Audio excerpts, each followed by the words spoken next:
আল্লাহ কাছে মাপ চান। আল্লাহ বলছে এই আমার আখেরি নবীর উম্মত, আমার আল্লাহ পাক বলছে এই শোনো, আখেরি নবীর উম্মতটা যে সারাদিনে যদি 100 বার অন্যায় করে আর 100 বার যদি তওবা করে, আমি 100 বারই আমি আল্লাহ মাফ করে দিই। আরেকবার যদি বলা যাবে তা এর থেকে আর বেনিফিট পাবো কি? যত নবীরা এসে প্রত্যেকটা নবী কিন্তু আল্লাহ কাছে ফরিয়াদ করে বলছে আল্লাহ আমাকে নবী না করে আখেরি নবীর উম্মত করো। এই কেন রে? তোমরা নবীতে নবীর এলেন তো আমি আল্লাহ স্বয়ং দিয়ে পাঠাচ্ছি। বলে আল্লাহ আপনি আমাকে নবী করেছেন ঠিক আছে, আমার উম্মত হবে ঠিক আছে, কিন্তু আখেরি নবীর উম্মত হলে আমরা সারা দিনে যদি 100 বার অন্যায় করি আর 100 বার যদি তওবা করি, তওবাকারীকে আপনি আল্লাহ মাফ করে দেন। আরেকবার যদি বলেন, তাহলে আজকে আমার আখেরি নবী যে আমরা উম্মতে মুহাম্মাদি আমরা এখানে নাকি এই আখেরি নবীর উম্মত তো আমরা সবাই। আমাদের সাগীরা গুনাহ, কবিরা গুনাহ, জানা গুনাহ, অজানা গুনাহ আমাদের আছে, আর যদি আমরা ক্ষমা চাইতে পারি আল্লাহ বলছে আমি তোকে মাফ করে দিলাম। আরেকবার যদি বলা যাবে, মুসা নবীর যুগে একজন আল্লাহর বান্দা ছিল, সে জীবনে কোনোদিন নামাজ পড়ে, হায়াত পেয়েছিল প্রায় 200 বছর। তেমন সময় তখন পরস্পর যুগের লোকজন আসছিল যে এই লোকটি নামাজ পড়ে না, নামাজ পড়ে না, নামাজ পড়ে না, এই বলা কথা হচ্ছে। বলে এর জানাজার নামাজ আমরা পড়বো না, এখানে নোংরা জায়গায় ছিল, আমরা এখানে নোংরা ফেলে ওখানে ফেলে দেবো। লোকটি মারা গেছে, লাশটা নিয়ে গিয়ে নোংরা জায়গায় ফেলে দিয়েছে। সঙ্গে সঙ্গে আমার আল্লাহ পাক পরওয়ারদিগার বিনিয়াজ মুসা নবীকে বলছে, মুসা জি আল্লাহ, আচ্ছা তোমার উম্মত না? বলে হ্যাঁ। ওকে নোংরা জায়গায় ফিরে দিল, ওকে গোসল দিল না, জানাজা পড়ালো না, কি ব্যাপার, কাফন পড়ালো না। আমার আল্লাহ পাক পরওয়ারদিগার বেনিয়াজকে এই সময় মুসা নবী বলেন, আয় আমার আল্লাহ, আমার পরওয়ারদিগার বেনিয়াজ, আপনি আমার বিয়াদবি ক্ষমা করে মাফ করবেন। ওই আমার উম্মতটি আপনাকে জীবনে কোনোদিন সিজদা করে না, নামাজ পড়ে নাই বলেন আজকে আমার উম্মতিরা তারা ঠিক করে যেতে মারা যাওয়ার সঙ্গে সঙ্গে তার আমি গোসল দেব না, জানাজা পড়বো না, তাকে নোংরা জায়গায় ফিরে দেব।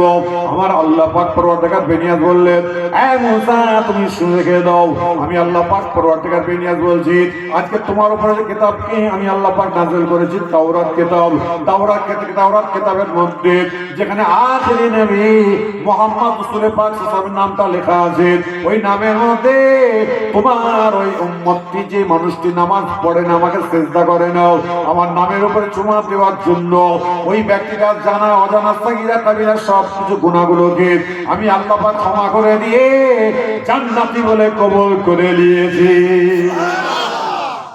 আরেকটা আওয়াজ জোরে বলা যায়, বলে নামাজ পড়ে না তো বলছিলেন না?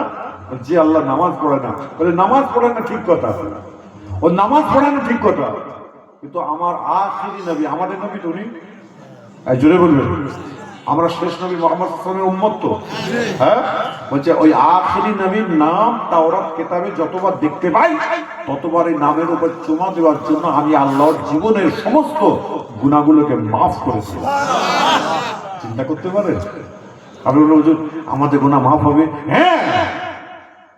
আপনি বলুন আমরা বড় বড় গুনাহ করে ফেলেছি, বেনামাজি, অবশ্যই গুনাহ মাফ হবে না। আজকে আসুন, আপনার কাছে কোনো যদি ফকির এসে বলে 100 টাকা ভিক্ষা দাও, আমরা কি বলি? 10 টাকা হয় না, 5 টাকা হয় না, আবার 100 টাকা দিবে, বার করে দিন আবার। আর কেউ যদি 10 টাকা ভিক্ষা দেয়, এখন ফকির কি করে আরো 10 টাকা দিয়ে বলে চা কে ঘরে যায়। ফকির যারা ভিক্ষা করে ওরা আমাদের থেকে বড় লোক, কত করছে 20 টাকা দিয়ে বলে ঘর যা, তাই আমরা কি বলি এই যাবো, বার করে দিলে। দ্বিতীয় দিন বলছে, এসে বলছে চাচা আসসালামু আলাইকুম 100 টাকা দাও, যাবি যা। তৃতীয় দিন বার করে দিলে, চতুর্থ দিন বার করে দিলেন, পঞ্চম দিন বার করে দিলেন, 6 দিনের মাথায় বার করে দিলেন, 7 দিনের মাথায় আপনি বলছেন শোন কি খবর, বলছে চাচা আমাকে 100 টাকা দাও। সঙ্গে সঙ্গে 200 টাকার নোট বেরিয়েছে এখন, জোরে বলো, 200 টাকার নোট না, নোটটা আমার কাছে জ্বালিয়ে যায়। তখন বাবু আমার কাছে তো 100 টাকা খুচরো নেই, তা 200 টাকা আমি কি করবো? বলে যা তুই 200 টাকাই নিয়ে যা। আমার আল্লাহ বলছে বান্দা তুমি আমার কাছে 1 দিন কাঁদবে, 2 দিন চাইবে, 3 দিন চাইবে, 5 দিন চাইবে, 7 দিনের মাথায় আমি তোমার জীবনের জিন্দেগির সমস্ত গুনাহগুলোকে আমি আল্লাহ মাফ করে দেব। কেন? তোমরা বলে আখেরি নবীর উম্মত।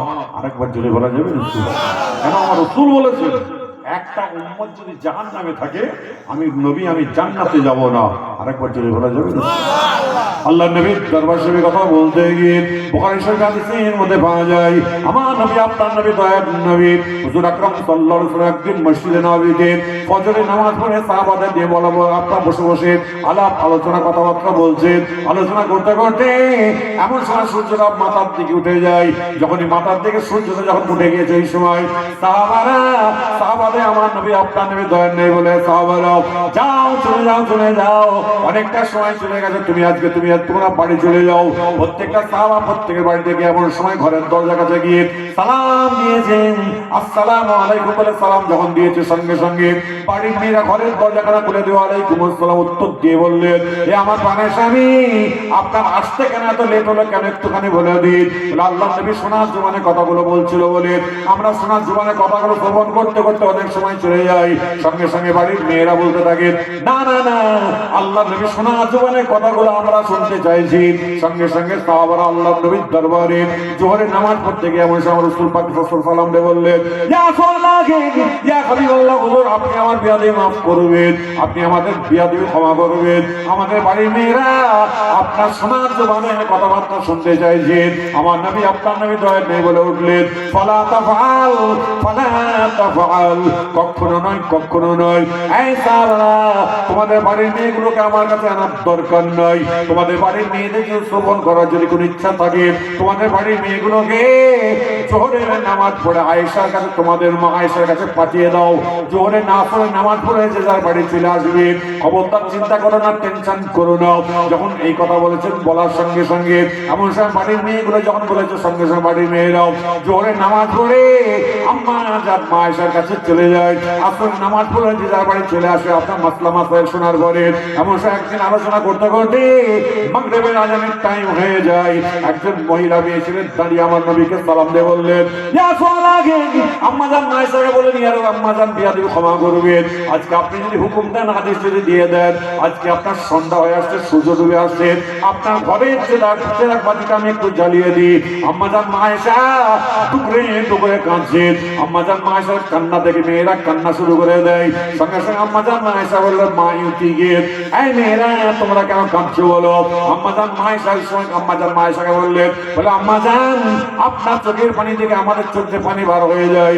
মা শুনে রেখে দাও, তোমার নবী আমার নবী দয়ার নবী বড় গরিব মানুষ, তিনি আমার আল্লাহ পাকের দরবারে হাত তুলে দোয়া চেয়েছেন, আল্লাহুম্মা আইনি মিসকিনাও ওয়া মিতনি মিসকিনাও ওয়া শুনি ফি জুমরাতিল মাসাকিন।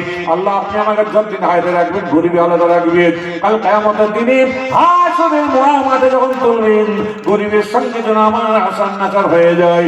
আমার নবী তোমার নবী দয়া নবী দোয়া চেয়েছিলেন, এই মেয়েরা তোমার নবীর ঘরেতে প্রদীপ বলে আলো বলে কিছুই নাই। মেয়েগুলো হাওয়া করে কাঁদতে থাকে। আম্মা জান আয়েশা বলেন, এই মেয়েরা তোমরা শুনে রেখে দাও, মাগরিবের নামাজের কিছুক্ষণের মধ্যেই তোমার নবী আমার নবীর দয়ার নবী যখন আমার ঘরে প্রবেশ করে, আমার ঘরটা আলোয় আলোকিত হয়ে যাবে। আরেকটা আওয়াজ দিয়ে যদি বলা যাবে, আজকে সাতমাকি বাজার এলাকার মানুষ বলো, আপনি আমি ঘরে ঢুকলে ঘরে আলো হয়? আওয়াজ দিয়ে বলবেন। যাদের জীবন বন্ধ থাকবে, কাল কিয়ামতের দিন আল্লাহর কাছে দাবি রাখবো, উচ্চ আওয়াজে বলবেন, আপনি আমি ঘরে ঢুকলে আলো হয়? বউকে ধরে পিটতে যায়, বউ পেটার লোক কেউ আছে? জোরে বলো। চিনি খেতে গালে ব্যথা, কেন একটা আওয়াজ দিয়ে বলো। এই চিনি বউ পেটা আছে লোক আছে? আছে? এই মুরব্বী বলছে, এই সাদা আপনি বলছেন আছে? এই সাদা বলো না, হ্যাঁ কি না জোরে বলো। আছে তো? তুমি ধরে পিটিছো নাকি? হ্যাঁ, ও আল্লাহ কোথায় হেয়েছি আল্লাহ, ও নিজেই বলছে আছে বলে বলছে আমি পিটেছি। আজকে ঘরে গিয়ে ফজরের নামাজ পড়ে ঘরে গিয়ে বউ আছে না নেই, না চলে গেছে? আছে তো?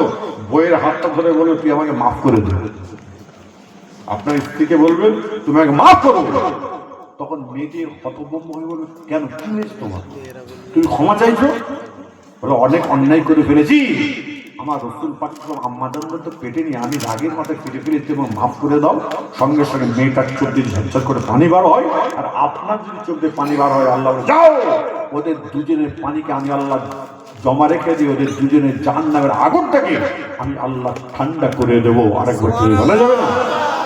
কালী গায়ে বলছে, দাদা হুজুরের মাজার জিয়ারত করে এলাম, বলি আল্লাহ হেভি হয়েছে, জানটা ঠান্ডা হয়ে গেছে, প্রচুর মাথা হয়েছে। এদিকে নামাজ নেই, রোজা নেই, শরীয়ত নেই, বউ পেটা মাছ, এখান থেকে গিয়ে ওই দিকে পিঠে পিঠে এদিকে বলে হুজুর সকালবেলায় উঠে যদি বউকে যদি দু হাত যেন না মারে, হাত যেন লিসপিস করে, হাত যেন ব্যথা হয়ে যায়, এরকম মাল আছে না বাবা? হ্যাঁ, ক্যানিং এলাকার মাল থাকবে না মানে? আমার বাপের তো মুখে তো শোনা রে বাবা, আমি নাচতে পারি। কি বলে বিয়ে করিনি বলে বরযাত্রী জানি নাকি, তোমরা চিনি নাকি? ওরে আল্লাহ, তোমরা বউ পেটার মাস্টার লোক। আর আজকাল ছেলেরা, ওরে আল্লাহ, ওরা বিয়ে করার আগে তো মহব্বত ভালোবাসা হয়ে যাচ্ছে। রেস্টুরেন্টে চলে গিয়ে আমার সঙ্গে মুখে মেয়েটাকে বলে তুমি চিবিয়ে চিবিয়ে চিবিয়ে তুমি আমার মুখে দাও, আমার মুখে আমি দিচ্ছি।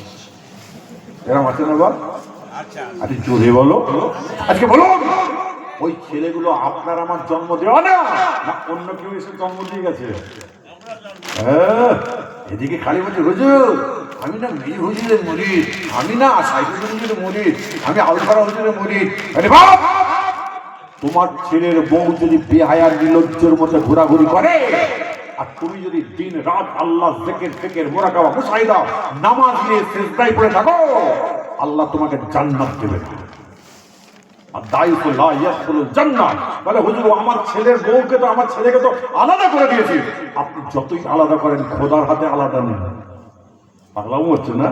খালি বলে হুজুর আমি আজকে চলেছি, আমি সব তওবা করে দিয়েছি, অতটা পুরো অর্থ নয়। এটা ভালো মনের মানুষের চলো, আল্লাহ